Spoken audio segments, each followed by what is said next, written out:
Democracy awakening book summary का भूमिका। क्या आपने कभी सोचा है कि अमेरिका का आज का पॉलिटिकल सीन कैसे बना?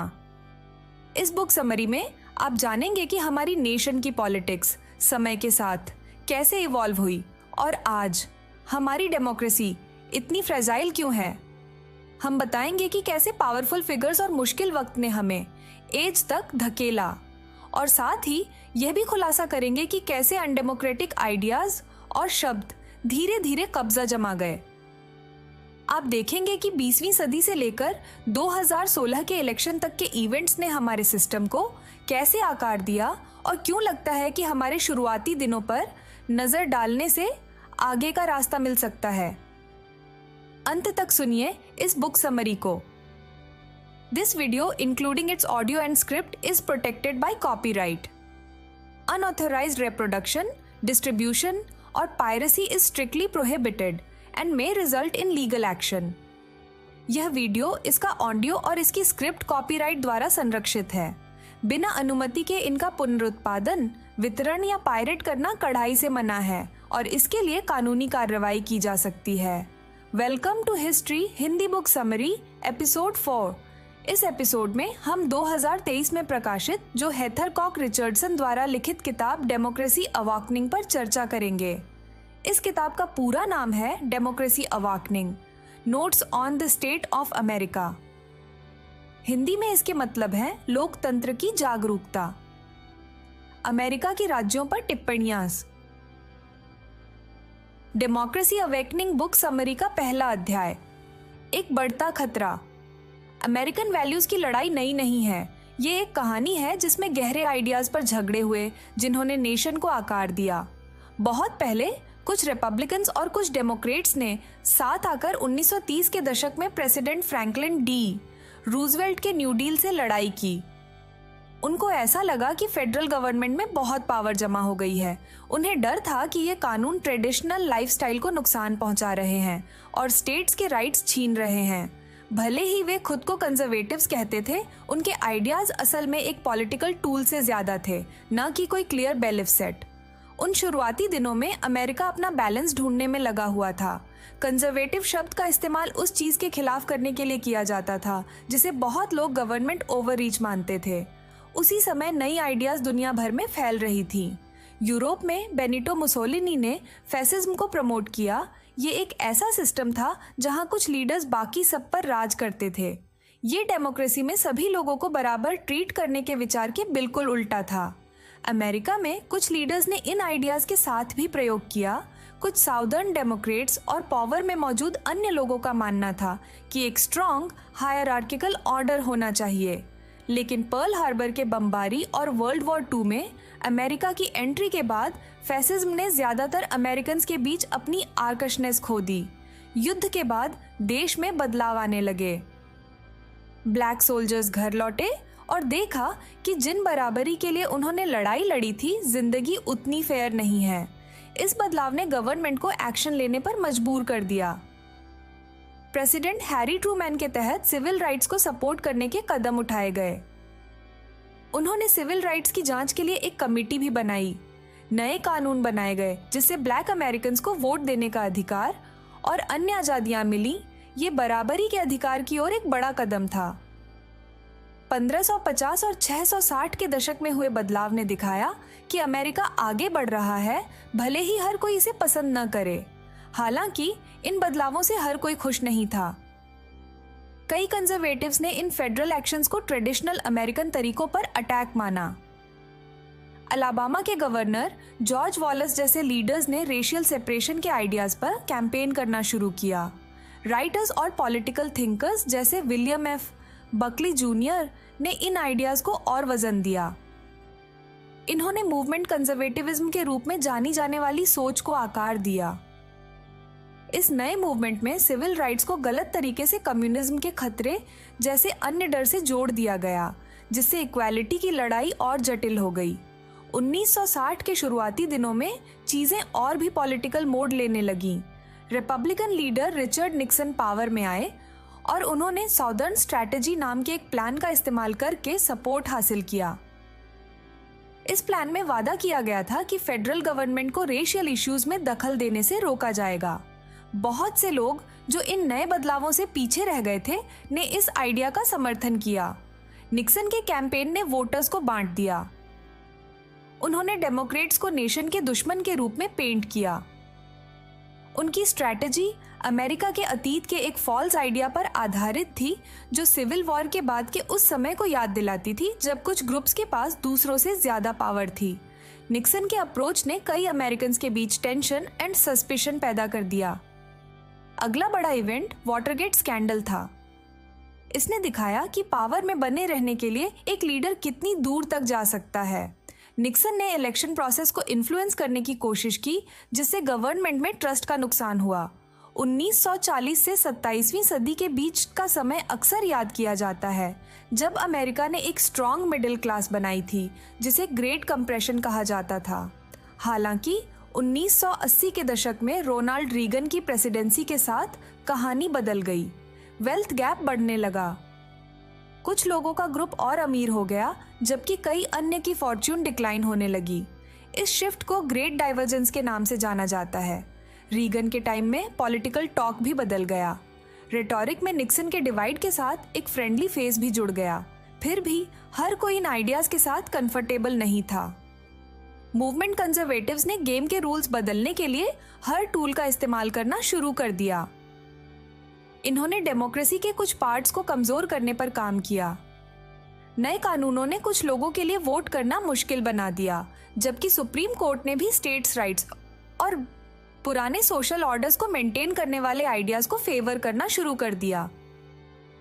ये बदलाव कई मायनों में महत्वपूर्ण थे। 2000 में सुप्रीम कोर्ट ने नेशन के लीडर को चुनने में भी हाथ डाला। 2009 में बराक ओबामा के प्रेसिडेंट बनने के बाद चीजें और भी डिवाइड हो गईं। टी पार्टी नाम का एक ग्रुप तेजी से बढ़ने लगा। उनका मानना था कि पुराने बेहतर समय को वापस लाना चाहिए। इन्होंने फाउंडिंग फादर्स के आइडियल्स की ओर देखा और सोचा कि अमेरिका को पुराने तरीकों पर वापस जाना चाहिए। इसी समय वोट काउंट करने के तरीके में बदलाव लाने की कोशिशें भी हुईं। रिपब्लिकन पार्टी ने फ्लोरिडा, ओहायो, मिशिगन और विस्कॉन्सिन जैसे प्रमुख स्टेट्स में वोटिंग मैप्स को रीड्रॉ करने के लिए जोर डाला। इस प्रोजेक्ट को ऑपरेशन रेड मैप कहा गया, जिसका सिंपल मकसद था पार्टी को पावर में रखने के लिए वोटर्स की अपनी राय व्यक्त करने की आज़ादी मुश्किल बना दिया जाए। रिपब्लिकन पार्टी के एक लीडिंग फिगर मिच मैकॉल ने इस प्रयास में बड़ा रोल अदा किया। उन्होंने कई प्रेसिडेंट ओबामा के प्लान्स को ब्लॉक करने का वादा किया। एक मौके पर तो उन्होंने ओबामा को नया सुप्रीम कोर्ट जस्टिस चुनने से भी मना कर दिया। इन मूव्स ने कई लोगों को सिस्टम की फेयरनेस पर से भरोसा खोने पर मजबूर कर दिया, क्योंकि उन्होंने देखा कि गेम के रूल्स को एक साइड के पक्ष में बदल दिया जा रहा था। ये साफ संकेत था कि अमेरिकन वैल्यूज की लड़ाई पावर के लिए स्ट्रगल में बदल रही है। आज भी टेंशन बहुत मजबूत है। 1930 के दशक में शुरू हुए बदलाव आज एक पावरफुल फोर्स बन चुके हैं। कंजर्वेटिव्स एंड लिबरल्स के बीच की लड़ाई के अमेरिकन हिस्ट्री में गहरे रूट्स हैं। इन बैटल्स ने कानून, कोर्ट्स और लोगों के वोट करने के तरीके को आकार दिया है। न्यू डील के खिलाफ शुरू हुई पुश आज डेमोक्रेसी के मूल आइडिया के लिए चैलेंज में बदल गई है। जैसे जैसे ज्यादा लोग इन शिफ्ट्स के बारे में जागरूक हो रहे हैं, फेयर सिस्टम के लिए खतरा भी बढ़ रहा है। ये कहानी सिर्फ पॉलिटिक्स की नहीं है। ये दिखाती है कि कैसे पावर, हिस्ट्री और डर एक नेशन को बदल सकते हैं, और हमें याद दिलाती है कि एक फेयर और इक्वल सोसाइटी के लिए लड़ाई हमेशा विकसित होती रहती है। लड़ाई आज भी जारी है। कई लोगों को उन एक्शंस में एक बढ़ते खतरे के रूप में दिख रहा है जो सिस्टम को बदलना चाहते हैं। उन्हें डर है कि पुराने आइडियाज का इस्तेमाल भविष्य को ऐसे ढंग से आकार देने में किया जा रहा है जिससे राइट्स एंड फ्रीडम्स लिमिट हो जाए। ये हिस्ट्री हमें सिखाती है कि सजग रहना कितना जरूरी है। अतीत बताता है कि डेमोक्रेसी को लगातार केयर की जरूरत है।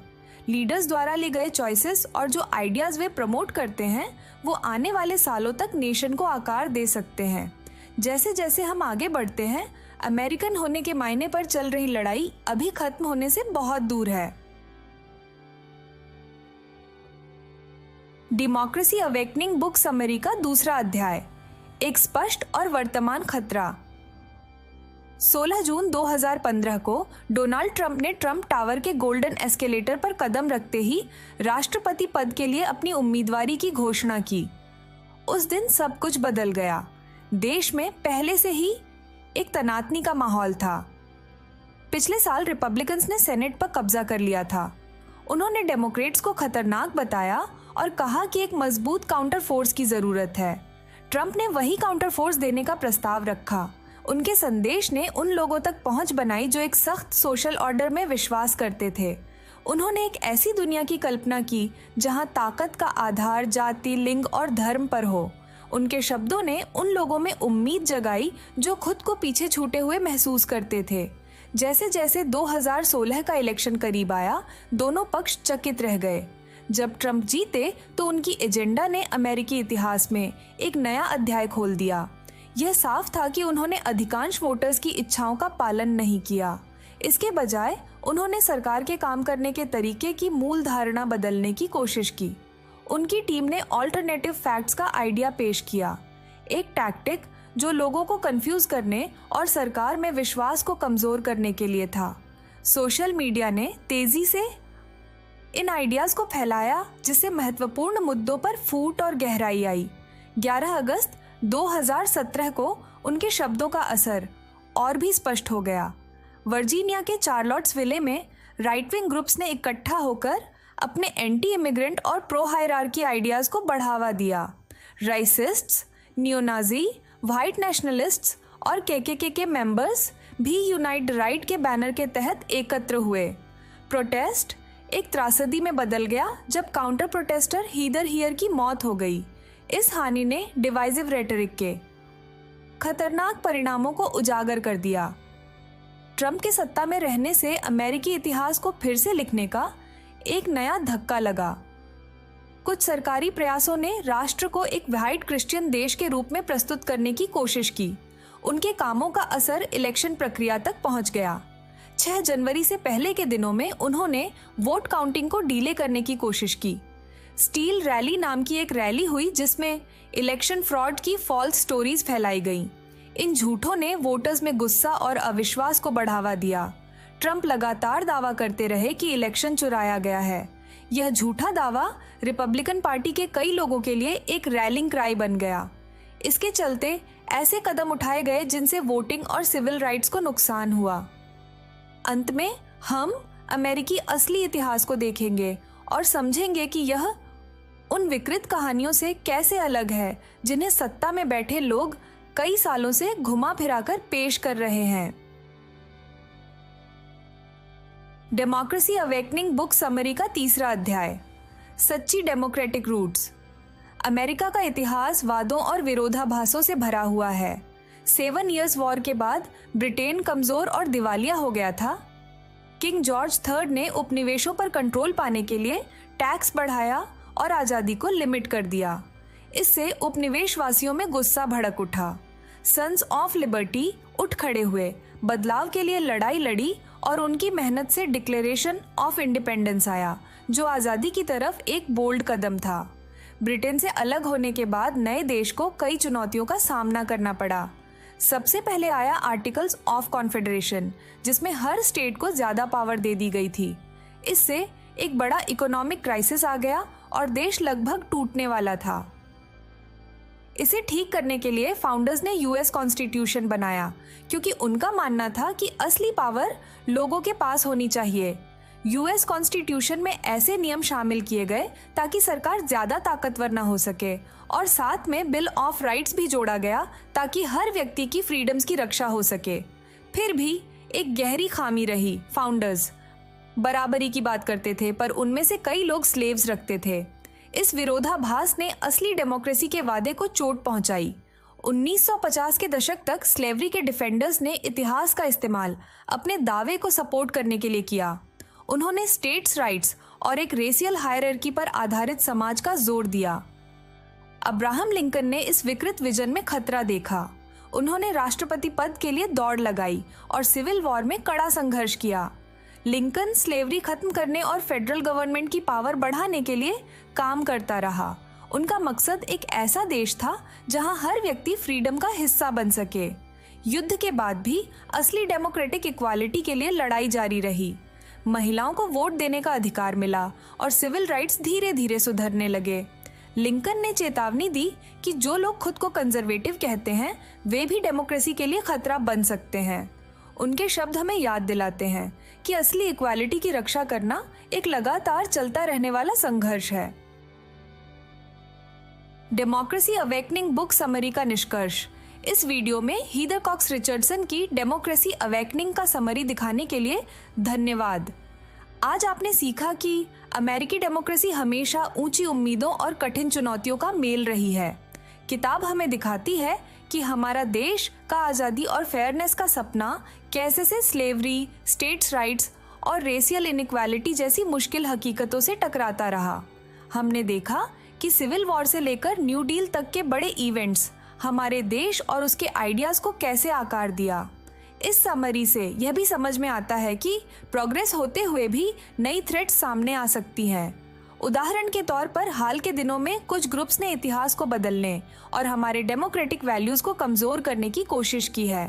पर अब्राहम लिंकन की कहानी हमें याद दिलाती है कि हमेशा हमारे देश की असली स्पिरिट वापस लाने का मौका रहता है।